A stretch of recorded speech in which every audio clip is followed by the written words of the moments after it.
Oh, what a weekend, man. What a weekend. Man, what a weekend. Seriously. We had a bunch. We're going to review the local Pumpkin Patch 5K, do a big debrief on the age group. No, it was a, man, what a weekend overall. I mean, we had a ton of athletes doing a lot of awesome running. First of all, big shout out to Coach Jeremy Shearer and good old C26 big time OG Tommy Bonds for both snagging their belt buckles at their respective 100-mile ultra runs. Incredible. Yeah, they were busy pretty much all weekend. So this podcast for them, since they couldn't watch any of the coverage, they were too busy challenging themselves. And it was a big Chicago Marathon weekend, which I think the weather was just fantastic. But yeah, beautiful day, beautiful fall day here in a wonderful weekend. It is October 14th, the year 2025. Welcome aboard, everybody.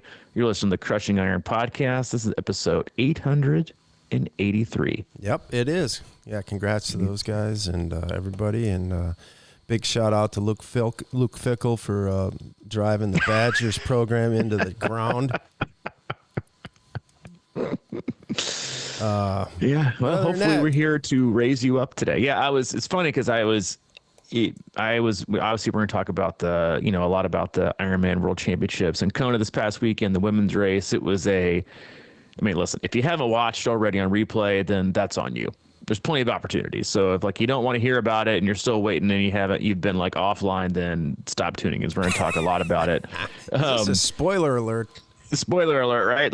People get so easy to get their feelings hurt now. It was I was feeling myself. I had to leave around 2:00 Central Time to head to a triple header of hockey for Hayden. I knew I wasn't going to be able to watch the race, so I didn't really see everything that was unfolding. But I was looking solid for a bit. My picks were, I was like, I got this in the bag. I called it. Everybody's sleeping on Taylor Knibb, giving her no shot. And then it all came crashing down. But man, yeah, there's probably not a lot to be said that hasn't been already said for people that listen to podcasts and talk about it all. But, I think for the sport in general, we seem to be, and a lot of it's just luck, right? You seem to be in a little bit of a purple patch right now with just how good the men's race was, right? By going down to the wire, you got all three of the Norwegians. What a great story it was. You never knew who was going to win. It's the last 5K. And then the ladies' race, you're like, how are they going to top that? And they're like, here, hold my beer. We're going to top that. We're going to have people falling over. In terms of eyeballs on the sport and people, it is at the highest level in terms of interest that I can remember since maybe the mid 2010s. It is in that purple patch with just things are going right. You get, because that's what you want. You want drama.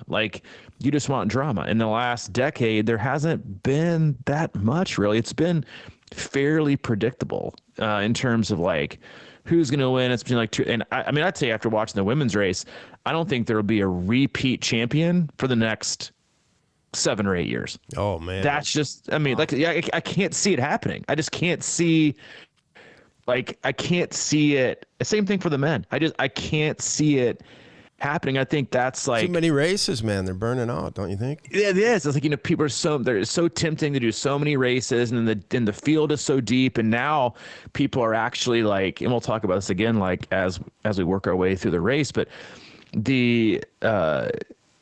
I don't think I've seen. Honestly, it probably hasn't been since watching Chris McCormack and Craig Alexander go at it that people made moves strategically just because of somebody else and then kind of let the rest of their day play out. And so watching the women's race and obviously watching the men's race, you see the depth of field. You see people, well, not everybody, right? Because Casper and Solveig, they both didn't make decisions based on other people. They just made decisions based on their own game plan. And obviously, I think there's obviously a ton you can take from that. But I do think an interesting stat would be, are there actually more people in Norway that don't have an Ironman World Championship than there are that do? I think it's kind of unbelievable. But yeah, unbelievable race. We'll start off talking about just the general takes we got from it, and then kind of go through like what we both saw on the swim, bike, and run. I had to exit early, but then came back Sunday morning and watched it on replay. But I mean, amazing day, amazing display, and the drama was great. And like you said, like, I mean, we say this all the time in the podcast about age group racing if the phrase, it ain't over till it's over, I mean, that is exactly what we saw. And I don't think anyone could have predicted at even like the 5K mark of the run, or maybe even when Lucy passed Taylor and gave a little butt tap, which I think actually was like the domino effect that then impacted the rest of the race. And then it could have pictured them both, just one being pulled off the course by her husband and coach, and the other one basically having her legs cease to work. And then somebody else be like, wait a minute, I went from third to first, and now, oh God, now I'm about to win. It was really kind of crazy to watch the last 10K.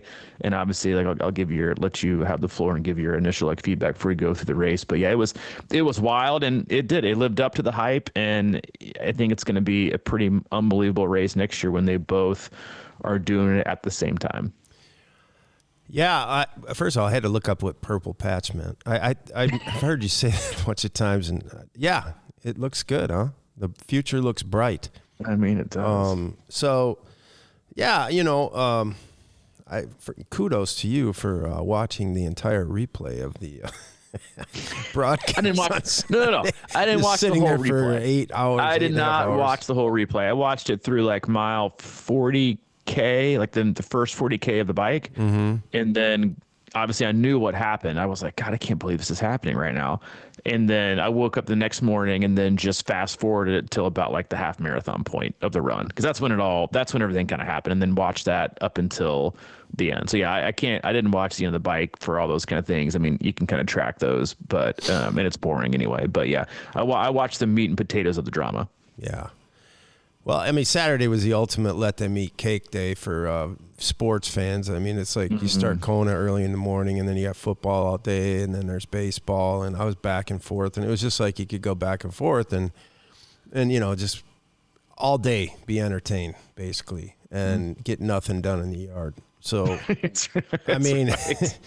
Which, it's been beautiful. So, but yeah, obviously,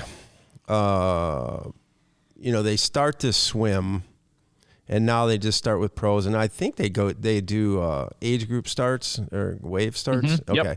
Yep. And, I was kind of like, wow, first of all, I was like, man, I forgot how far that is to the start line out there. And then, which is perfect, right? Nice little warm up. You get out there and everything. And then Lucy just like puts the hammer down.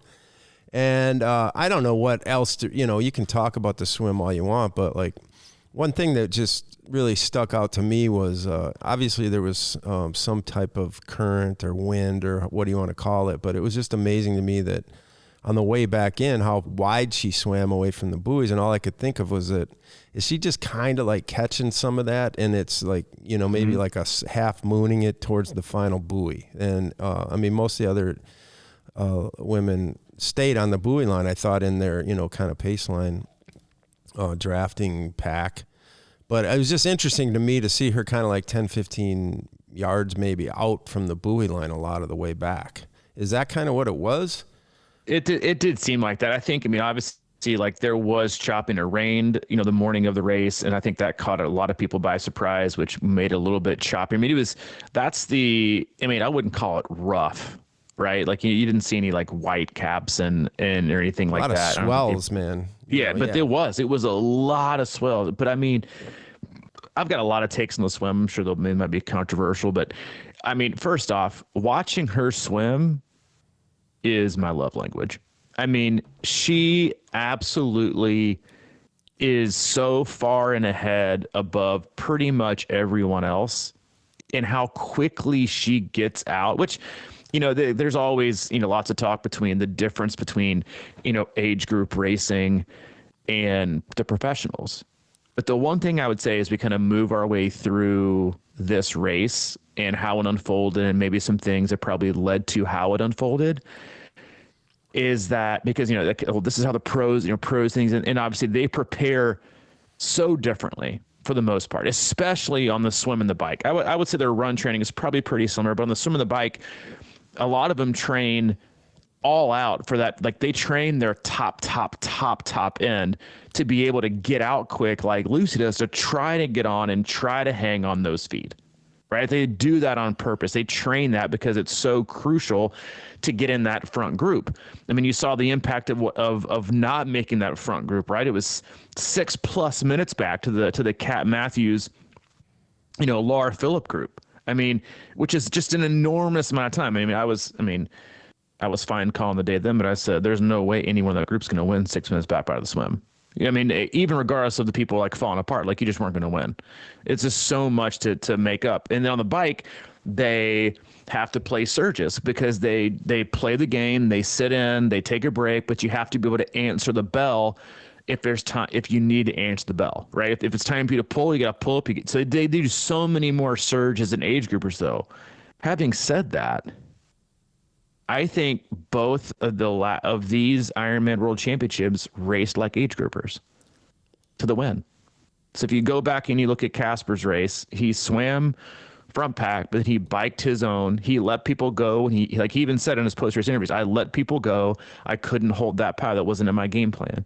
And then on the run, when you had Gustav and Christian and Laidlow and Mark, all these guys out there fighting back and forth and surging, he let them go. And he obviously was staring at his watch every 2 seconds from what his post, he's checking heart rate and pace. He was like, I'm not going over that. And so he let them basically blow themselves up, racing each other and not their own plan. And he was able to obviously maintain pretty close to an even to almost negative split on the Nice course and win. And you go back to the women's race, Solveig, she did the exact same thing. Swam her swim, went on the bike, did her thing, looked back to see if anybody else was going to take a turn and realized she had just dropped everybody and rode her power straight. So she didn't do any surging on the bike. Just straight up, solid, smooth, no big spikes, no big lulls. I also think you get kind of trapped into the mental toll that it is I think there's two mental toll, right? There's a mental toll of leading the race out, like doing it alone the whole time and like knowing you're about to get caught or maybe you're going to get caught or trying not to get caught and just being alone.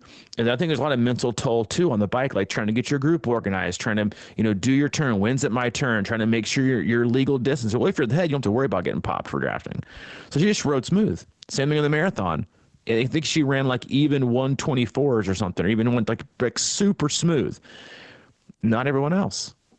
I mean, so I think there's a lot to take from that in that she was able to do that. But going back to the swim, she gets out so fast. I actually think the race, the huge impact of the race happened in those first 300 meters. I thought for sure Knibb would put in a surge. Once Lucy got like a body length gap on her, because she can 100% swim with her. Now, she can't swim with her like neck and neck, side by side, but she can swim on her feet. And I know that her game plan obviously was to reduce the amount of energy in the swim, but also to keep her core temp low. And we talk about this a lot. So it's and obviously we're over here playing Tuesday morning quarterback, but the first the goal is to always delay your core temp getting as hot as possible for as long as possible. That's always the goal, right? And from the moment you step in the water, you're expending energy, and it's all about how little energy you can expend and how low you can keep your core temp for as long. And obviously we saw the direct impact from both of them exceeding that temperature that late in the game, and obviously getting there too quickly.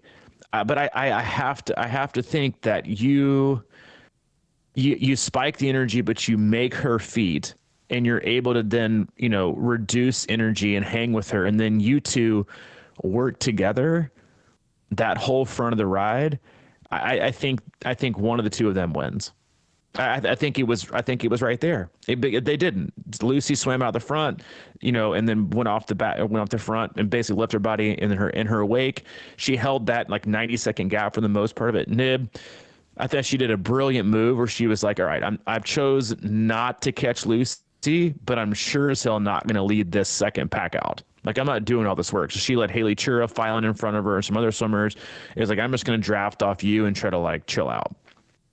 So she did that, but then she gets out of T1 and just leaves, and then rides solo. Which again, like I just said with Solveig, like there's benefits to riding solo, but there's also like you're not taking breaks. You don't have that like somewhat like unspoken camaraderie with who you're riding with, right? There was so much chatter about in the men's field of like Laidlow and Jamie Riddle and a bunch of these guys like Martin Van Riel, like just blitzkrieging the swim and knowing that they needed to swim together, put a gap on the Norwegians, and then bike super hard out of the gate and then hopefully drop them. And again, I still think, even though he got kudos to him for not like using this as a reason, but I firmly believe that if Laidlow doesn't have those issues in the swim, that they get away and they've got a 6 to 7 minute gap because he pulled Blumenfeld pretty much the whole way on the bike once Laidlow went past. So I think the swim just continues to be now, and it's been this way for a couple of years. Back to this, the swim didn't matter, but now I think it was like you can't win the swim, but you can lose it. Now I think it's kind of both. I think you can win it and lose it, and I think it was very smart. But I think if Taylor maybe bridges that gap and then they ride together, which is still just beyond me, right? That they're both coached by the same person. Dan Lorraine coaches them both, and how you at least don't like flirt with the conversation of, hey, listen, if you guys get out of the water together, then you can ride together. You can share some of the load. You can save a little bit of energy. You can probably put more time into the bottom girls that you're really worried about, the Kat Matthews, the Laura Phillip, the Solveig, group. Like you can Chelsea Sodaro, you put in that group of runners. You can probably put a gap in them if you ladies want it. I have a hard time not thinking that was at least a conversation. From what I understand, it wasn't even a conversation. And then you basically say, and then once you get to the run, may the best woman win. Because then it's just a two. I mean, the Norwegian guys, they're like, hey, how can we work together? Basically to be the best we can be on the day. Like people work as a team. So I found that a little bit odd, but yeah, coming out of the swim, when I saw the gaps, I was texting a group and I said, this race is over. I said, it's like the people who were 6+ minutes back, they're not making it. I was stunned to see Chelsea Sodaro in that front group. And I actually thought she was probably had the highest chance to win. Coming out of that front group, as great of a runner as she is, and obviously she's ran well on that course, but then she obviously DNF'd about 10 or 15 miles on the bike. But yeah, I mean, the swim alone, they were just hammering it. The swells were huge. You could tell it was dictating some of the, how they were, the trajectory they were taking, what they were kind of trying to sighting off of. But yeah, and they come out of the water and they're done with the swim, and you see Lucy doing Lucy things, and it's hard to not go back to 2 years ago when she put on what, and we talked about it then, was one of the most impressive displays of dominance that I've seen in a race, going wire to wire. And I think a lot of people probably thought, there she goes, and here we go again. Yeah. Well, I mean, you just hit it right there. What my number one thought about this whole thing is that she did that wire to wire, and then she's trying to do it again. And I'm thinking, because in my head, I don't know shit about what, she's going through or training at that level and all that kind of stuff. So I'm not going to act like I do, but I do think about this a lot when I see pros, is just how stressful it must be to, to be within 20 seconds of somebody on the run. And it's you two out there just fighting the whole day.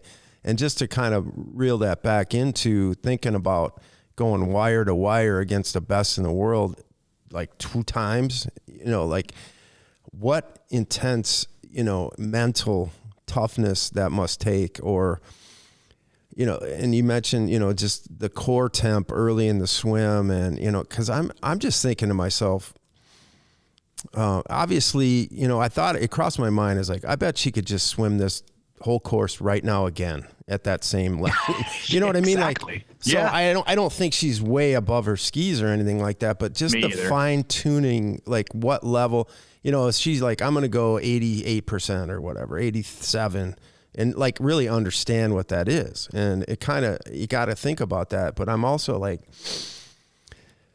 obviously she's trying to get out and create a gap and also drag them harder than they want to go. Right. So I get that. It's just that, I mean, the mentality of getting out and, I don't know, what was it, minute gap only or minute and a half? It's like, yeah, that's good. Just under a minute and a half. so, I think.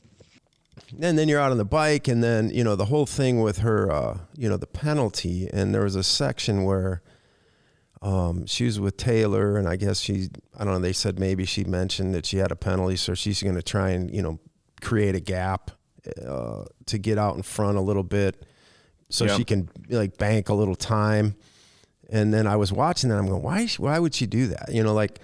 Yep, exactly. That was the thought I had. I don't, again, I'm not saying that was what happened, but my thought is like, because of the time she got the penalty, Taylor passed her right there anyway. She didn't even really drop her. So, and then Taylor's trying to keep, up with her too. So then in the back of my mind, like, what are they doing? It's like, this is like, 5 minutes or 10 minutes in the whole scheme of things. And are they going out?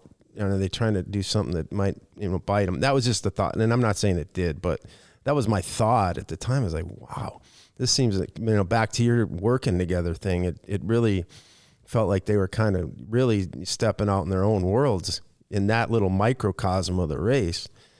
And that's just interesting to me, because then you're talking about, obviously they were kind of going back and forth. I think I wasn't paying total attention. I mean, on the bike a little bit, maybe they were close. And then obviously she came out of the penalty tent, and I don't know. I didn't see really after that. So I don't know if she was trying to put the hammer down to catch up a little bit, or what happened there, or even if she was back. I mean, she was back from Taylor, but did anybody else catch her in the tent? I can't remember.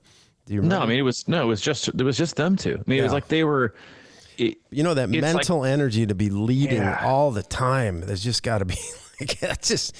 I used to, in 10Ks, I used to be racing people, and I just purposely stay back and watch them crumble, and then just get them on the last mile or something. It's just like, it seems like being able to regulate what the right energy level is to lead and hold. That's just, to me, is like interesting. You nailed it. I mean, I think the psychological impact that it all has and how you play it. I mean, especially in like those, but I think the one with the least psychological variables going in was the winner, the Solveig, because it was like your first time on the island, you're not going to win. You haven't won any huge races, you're probably not going to win. You haven't won a world title before, so you're not up there. But you got Laura Phillip, defending champ, but they're like, can you win in Kona? Because you only won it in Nice. And then you got Kat Matthews, and you're like, are you ever going to win one? Because you're always second place. Then you got, Lucy Charles Barclay, who you're like, you dominated 2 years ago, but you haven't been in a big time race since then. You didn't even show up to Nice last year because you got sick. Then you got Taylor Knibb. There's she was dominating the race till she wasn't, and fell back to fourth or fifth. And this was her third Ironman. She had Kona was her first, did it on a whim. Texas, she looked like she struggled, so, and you knew she was there to win. That's just a ton to take in. And then all the back and forth that you have, with the media circus and social media, and I think people just trolling in general and kind of posturing a bit. They fought each other and fought what they thought they needed to have to win because of the people behind them. And and Taylor, I think, has already said this. She was like, I came to win. I didn't care about anything else. Which, at the pro level, you got to, I respect that. I respect that wholeheartedly, that you're just there to win. You're not there to get second. But I do. Just from the penalty tent and the surging, it was like, I don't want to lose to her. I don't want to, but you're thinking, all right, well, if you think you can outrun her, which I think they're pretty neck and neck on the run, then why? It's kind of crazy to me that they didn't have this, which perfectly fine. Triathlon's an individual sport, but I think you're going to see it continue to go this way, where it's now turning up because the fields are so deep and they're playing the games just like they kind of did. It's kind of almost got a short course mentality now. Back in, 4 or 5 years ago, is, a leader came, and Danielle Reef's coming off with an 8-minute lead, and then it's just basically, can anybody catch her or maybe even come closer, but who's going to battle for second? Or some of these top bikers come off, but it's really only going to be, Jan Frodeno or Patrick Lang who's going to run their way through the field. But it's still, the thing we say continuously all the time, even about age group racing, is that it's not it's not so much about how fit you are, it's how smart you are on the race day. And if you're just smart enough, then most people are going to be dumb enough to continue to move your way forward. And that was what happened. And and this is not, I'm not taking away from the winners in any way, shape, or form, because they were the smartest ones in the day. But I mean, Ironman is about making the least mistakes possible. And you can, if you're smart and you stay patient, and it just, I mean, from a placement standpoint, right? And you're just trying to get the best place you can, more people are going to make more errors that are going to impact their race in a hugely negative way than the ones they're going to make smart. Period. I mean, I think that's just like a just something that I think we, need to continue to, look at as age groupers, like how smart can I be on the day? And obviously I think both Taylor and Lucy let impulse make an impact. They get off the bike, they've got this lead, I'm sure they're getting splits, and then they're thinking, hey, well, I wonder what's going to happen here. You got, Kat Matthews coming off, so Sardar's already out. How far is Orfield? What do I need on them? And then from all accounts, Taylor not let Lucy pass her during that kind of exchange, but she had some advice to take it very, very easy during that period. And then Lucy kind of goes by her and gives her like the back tap, like, bye, see you later. And I gotta think, if you're leading a race and you kind of scale it back on purpose to kind of save some energy and keep your core temp down, because that's where most people blow their load, and the winner comes by and gives you like the little pat, which is basically like handing you a white flag, right? They're like, I see you surrendering and I'm taking it. Great effort today. Now it's mine. I gotta think, as competitive as she is, that she was like, oh, fuck no. She was like, I'm going to come back and I'm going to go full on scorched earth and run you down. And then I was kind of disappointed watching the coverage. She didn't give her the pat back. Like, that would have been epic. Like, you get the pat and then you run back and you're like, you give like the back tap. You're like, hey, see, because rarely ever, especially in Kona, we say it in our pre-race email, passes on the bike are for a moment, passes on the run are permanent. You never see anyone get passed and then repass in Kona. And so then I felt like that battle was just, they both were just going against each other. And I think they didn't ruin their own race. But I think they definitely negatively impacted if they both would have been like, all right, hey, I'm going to take 10 to 15 seconds per mile slower to save my energy a little bit and just run my own thing, then we'll see how it plays out. But then you saw Lucy leading, and then obviously like the complete and utter legit meltdown she was having, weaving like all over the place, stopping to walk, seemingly getting herself back to functioning and running again. It was, watching it on replay, like I was both in awe, but also like, this is a little bit scary. Like, you could tell she was so deep in the hurt locker and so deep that, just like you said, she's like, I want to win so bad. Like, I've been doing this before. I'm so close, but her body's like completely shutting down.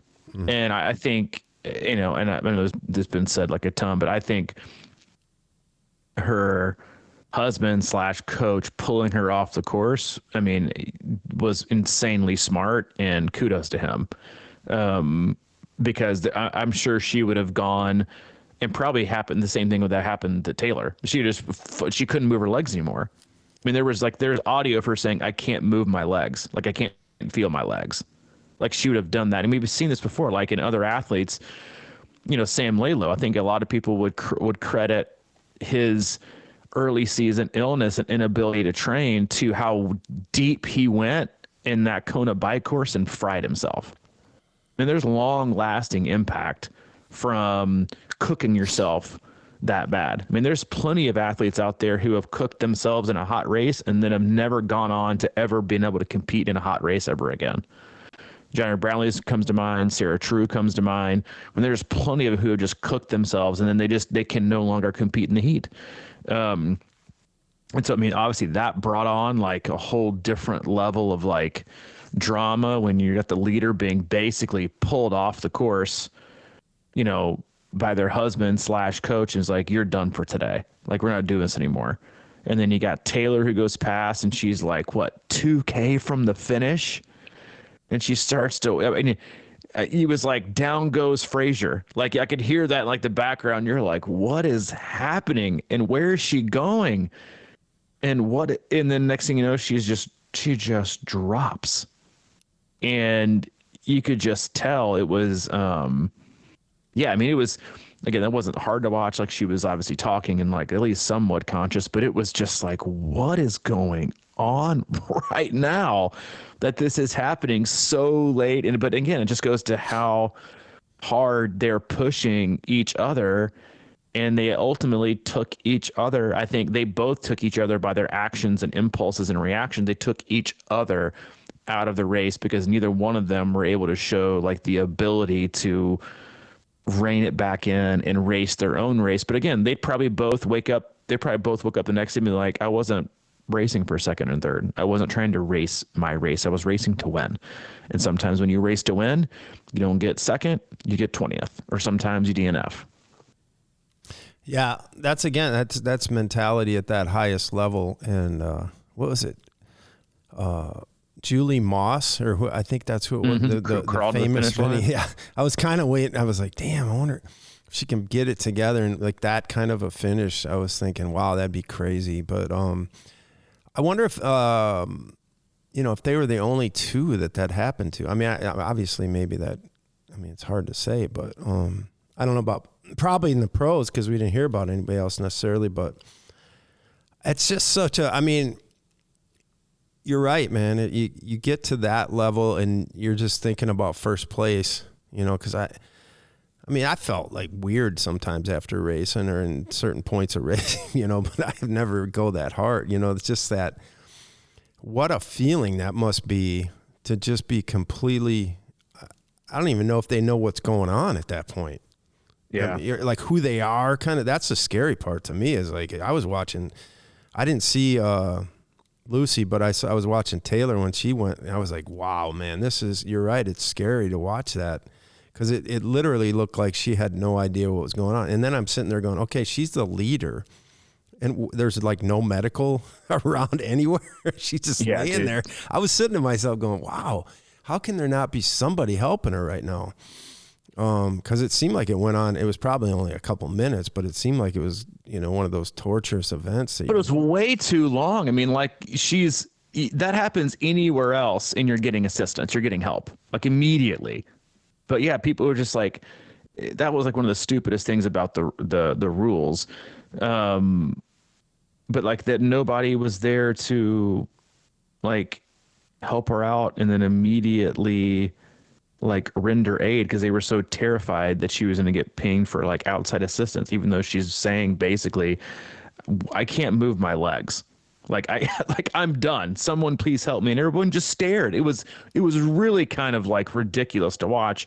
And on the freaking, Ironman with their plethora of like horrific announcers, you got Fennell Langridge being like, this is magical to watch. This is just what we want to see. And you're like, what are you talking? Like, what are you saying? But yeah, it was wild. It was wild to watch. And just like to dig that deep, I think she's also said like post race, like that's the farthest she's ever dug ever. But yeah, it was a wild dramatic. And then it's kind of took away, I think, from the championship, which is unfortunate. That's what, most people are talking about was just that drama because, like you should, every single, you're in a champion for a reason. You have to finish, right? Just like they say, just like Lucy won't have her, because she DNF'd, Lucy's swim time isn't listed as the fastest swim time in Kona this year because he didn't finish. Same thing, same reason Taylor's bike won't be listed as the fastest bike split because she didn't finish the race. Yeah, it was you got to make it to the finish. Yeah, it was kind of yeah, the drama was so heavy at that point. But then, like, I feel like if there was just like a half mile longer, Kat might have caught, like she was coming in blazing, man. Right? I think it was Kat coming in. She gets second. Yeah, she was like 30 something seconds behind. Yeah, I mean, there's no chance with a mile. If it's an extra kilometer, they're like shoulder to shoulder. Yeah, I thought that was going to happen. Sort of. I mean, they tried selling it. It's like, oh my God, she's coming, and I was like, nah. But no, it was 30 seconds is an eternity. It was a lot closer than I thought it was going to be. 5 minutes earlier, because she was kind of running that Rennie style, like that 10K Terminator. She was just Terminator. It was insane to watch her turnover and just be completely like unfazed by anything that was going on, and like how hot and how humid it was. Yeah, completely unfazed. And I also think it's interesting just to look at I mean, in the past, I guess Daniela is a pretty large, like in terms of like musculature and like broad and tall athlete. So is Solveig. I mean, she was like, they call her the Viking. That's her nickname. She's a strong, stout female. I mean, and that is, and most of the time you're like, that's not what's going to win in Kona. She's not tiny enough. And she looked fucking unfazed by the heat. I mean, she did. She was like, I've got this like pale Norwegian skin. I come from a cold ass country, but I'm going to come here and just freaking dominate everybody in a superhuman hot day that destroyed so many people because of its heat and humidity and the pace of the day. It was just wild. It was just really wild to watch. And like you said, like and I mean, I know we kind of like just cruise past her, but kudos to Holly Lawrence. I've always been kind of a fan of hers, but like to come back, and this is her, like, I think her first Ironman, to come in 6th. But it's the depth of field is crazy, but I think Kona is one of those courses where you pretty much know who's going to be in the top 5. Outside of that, not a chance in hell you could pick, because there's so many complete detonations because of how hot it is and how hard people have to go or are, seemingly forced to go in order to like keep a pack or stay with people. I mean, it's wild. That's the fun part of it, right? It's like, you never know what's going to happen anyway, because so many things can go wrong. So many things can go wrong. Right. And I think it's in the mind games that are being played, I think again, like a lot of people would say, like the women's race is a couple years behind the men's race and how they work together or band together. But yeah, you go back and you look and you think, yeah, I mean, what if Taylor's like throws her game plan to the wind, is like, I'm going to hop on Lucy's feet and see what happens. And they come out at T2 and she looks over at it and they're hopping the bike and she says, let's work together for the next 180K. And you never know what's going to happen. And then they just kind of see what happens on a run. I mean, it's just, there's so many things. And that's why, like, as important as the swim is, like, you're also now put in the position of defending the whole time. Whereas you're stuck back in a group. I mean, there was one, I think, Kat and them are back, and Laura Phillip, they were 12 plus minutes back, if not more, coming off the bike. That's an eternity. That's over 2 miles. You get off your bike, you put your shoes on, you're heading out to do your first run course, and the leader is over 2 miles ahead of you. That just seems like so much to take on. But you do you, and the other people ahead of you don't do them, and they end up toasted.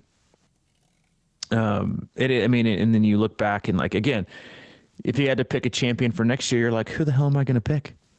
I mean, because it wasn't like Kat, didn't, like you said, if there was an extra kilometer or two, she probably had a chance of snagging the tape, and like this and I think it's great for the sport, right? Same thing for the men to have no idea, because that's when you get to the point where you're like, I'm tired of watching because I already know who's going to win.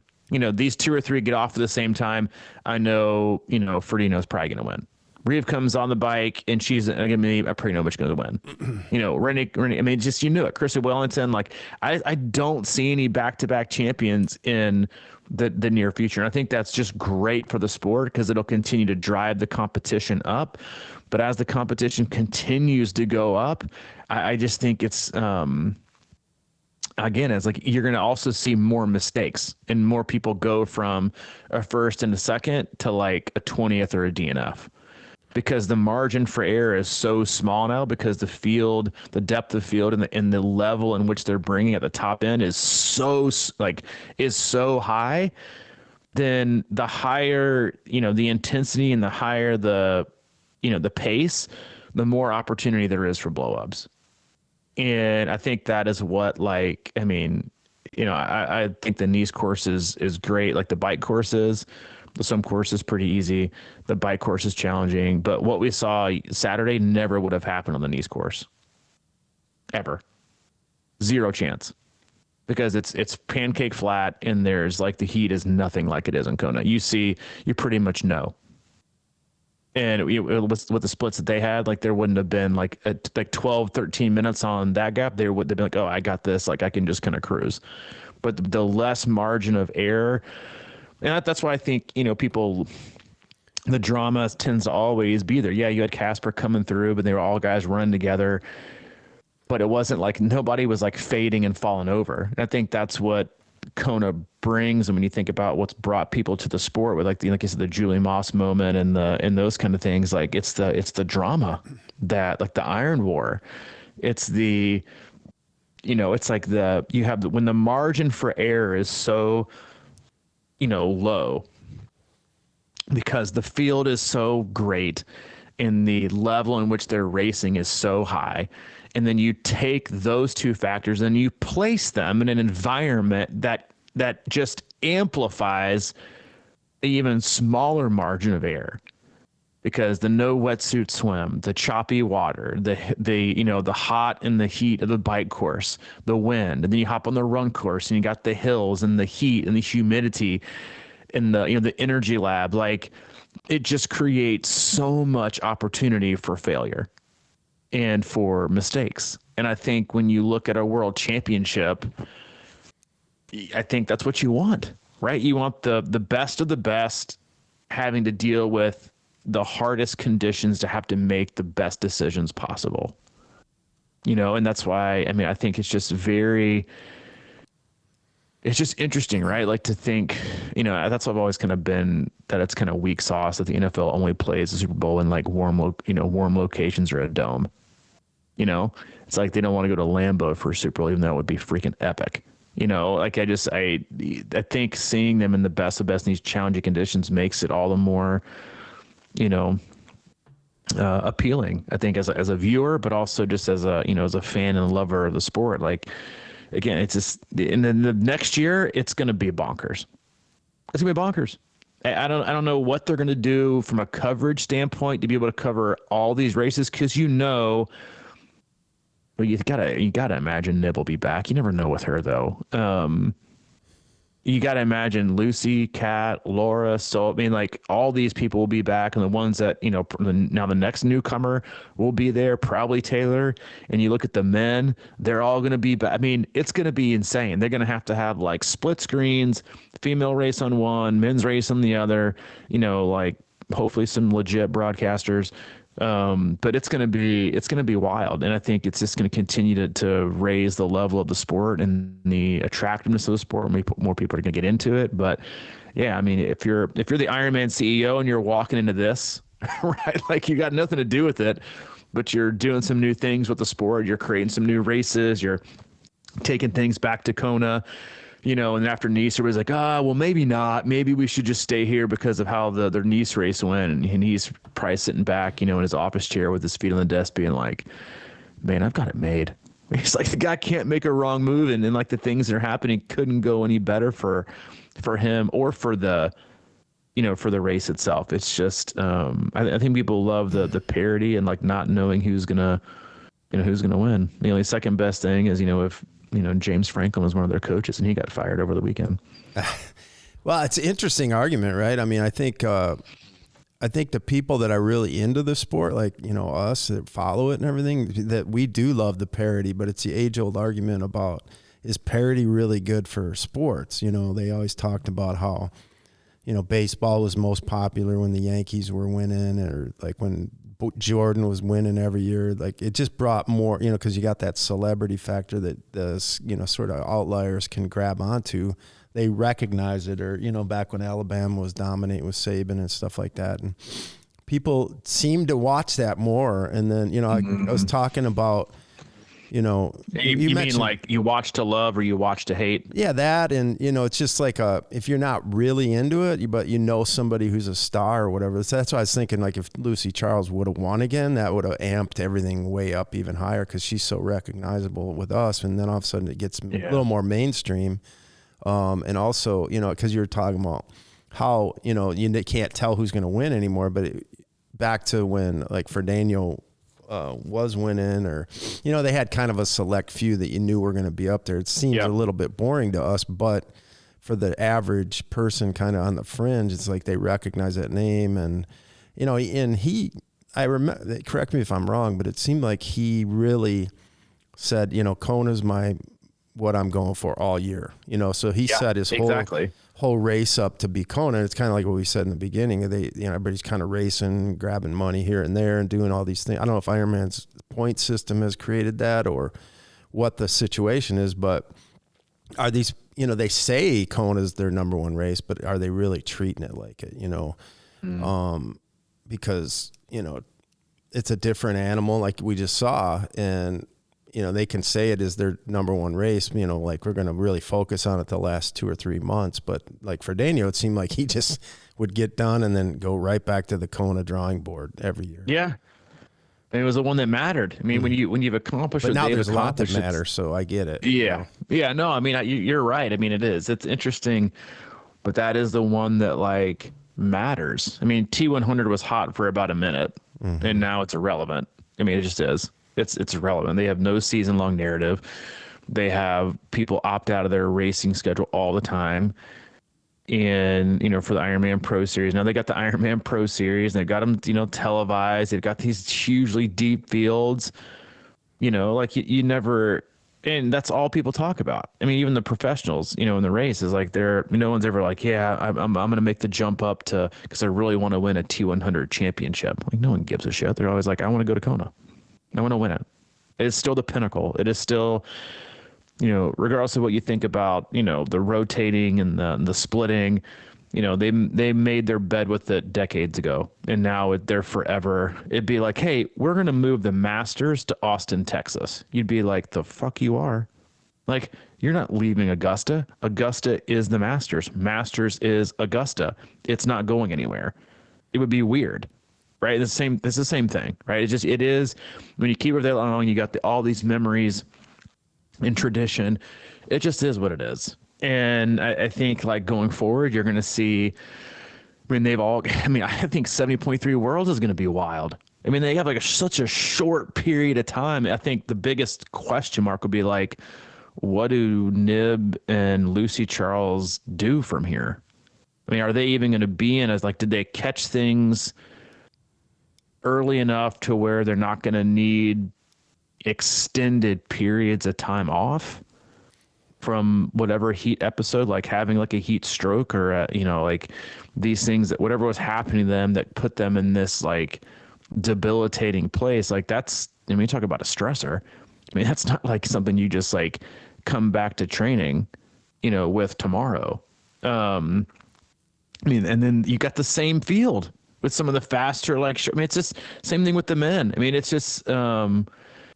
I listened to an interview. You can't help but really, really like, which again is like, they might not be the popular, like with the looks and the social media following that like Lucy Charles had or Jan had. I mean, you put both of them in the poster and be like, is this a triathlon poster or like a Calvin Klein model poster? Like, you know, it's seriously like, you're like this, and then they go, but listening to both of them talk, they honestly, like they talk like they're age groupers. Like they're just, yeah, I mean, my coach doesn't really play anything for me this week. I'm just kind of going to do whatever. And, you know, she even said like in her post race, like she was like, I was ahead of my watts on the bike, but I like to go by feel, and I was feeling good. And I mean, it's just I think the further away we get from quote unquote, like the way that we used to be, the closer we actually come back full circle. I mean, going back to what I said at the beginning, you look at the two athletes that won the championships this year, they both ran their own race. I mean, the ones that didn't were the ones that found themselves doing it for some period of time, but then like surged and surged and surged and surged and then stopped and then wanted to beat somebody for the next kilometer, then go back. Like that was just for whether it was their choice or whether, I mean, it was obviously Casper's choice because he let the boys run away from him at one point, and they all imploded, and then he was able to run past him because he was running his race. Or you could argue like that was just kind of where she ended up. She ended up off the front of her group. She looked back to see if anybody was ever going to take a turn and realized she had completely dropped everybody. So she was able to ride the rest of her ride nice and smooth. No, sir, just work your own plan. And then was able to run solo the entire time on the marathon. Period. I mean, that's how you get the most out of yourself that day. Now, is it always going to lead to a win? No, it's not. It's not always going to lead to a win. But if everyone makes mistakes and is it going to leave you in the best position to win? Sure. I mean, it's just like, age group athletes in training. We can, shut up here in a second, but it's just like age group athletes in training and racing is going to the well and tossing out, all regard for pacing and limits. Like, are you ever going to be able to reach like the most maximal potential, time ever in a single race? Maybe not. But are you going to be really, really, really, really good on almost every single race if you just work your own plan? Yes. The other one is a win or a DNF, and like age groupers do it all the time anyway, or a win and a walk. Next when you're walking the marathon or walking the half because you went for it too early. And it's I think it's interesting. Just some of it's luck. I mean, again, anytime you win, there's always a little bit of luck involved, period. There just is. I think any champion would tell you it takes, a lot of skill, a lot of hard work, be in the right place, the right time, and a little bit of luck and great decision making. But yeah, I think finding herself alone was the best possible thing that could have happened to her. Best possible thing. And just run your own race, and then you can at least get the most out of yourself that day. And if other people can't do what you do in terms of patience and leaning on having a good plan, then again, like you're going to move yourself. You're going to be moved up just like she was. You're going to continue to move yourself up on the charts, and the leaderboard without even having to make a pass, because people are going to come back to you because of their mistakes and their failure and their inability to not listen to their ego, while you just keep things in check and do your own thing. Mm-hmm. Yeah. Next year should be a fun time, man. It's coming back. I was thinking, if they really want to, blow up the popularity of the sport, though, I think they need to get gambling involved somehow. They already do. They do have gambling? I think there's a site where you can go on and you could have bet on all this. Oh, I think, though, a better, because obviously you're dealing with individuals. It'd be way too easy to throw it. Oh, for sure. I think there's not enough money in there to throw it yet, probably. You could I could sign up and then pick my random 10, or not pick them, but like it's randomly generated. So I get 10 pros and you add up the points at the end, and everybody have different teams. It would be like a different tri club that you have, like a fantasy team. Yeah, but it's all random. So like I could have 10 different people. You would have 10 different people, and then we add up our points, and that way that you couldn't really throw it. Yeah, that's true. It'd be hard. Think about that. New CEO is on fire. Maybe this is a good way to up the ante. Maybe you pick like 10 randoms throughout the whole race, including age groupers. That'd be kind of fun, actually. Maybe we should start our own If there's money to be made, they'll find a way to make it. That's just the truth. There's money to be made. There's money to, they'll find the way. But yeah, wild weekend, wild racing. amazing racing, and I can't wait for Worlds on what'll be a super challenging bike course, which will make things even more interesting. And we're only about, I think, 4 weeks out from that, something like that. So, yeah, amazing weekend again. Always an exciting time. Always fun to watch, and hope you enjoyed the recap. Things keep on rolling as always. We love you guys. We appreciate you. Go to our website, c26triathlon.com. It is our one-stop shop for all things coaching, camps, and community. If you need anything from Mike, he is available. Mike at c26triathlon.com. If you need anything from me, Robbie at c26triathlon.com. All right, man. I'm glad you figured out your tech issue. Yeah, dude, listen, it's it's a constant battle. We've been doing it for a decade, but I'm still here and lots of growth opportunities. I just got a software update notice. I love these. Here we go. Perfect send off. All right, man. I'll catch you later. See you, dude. See you.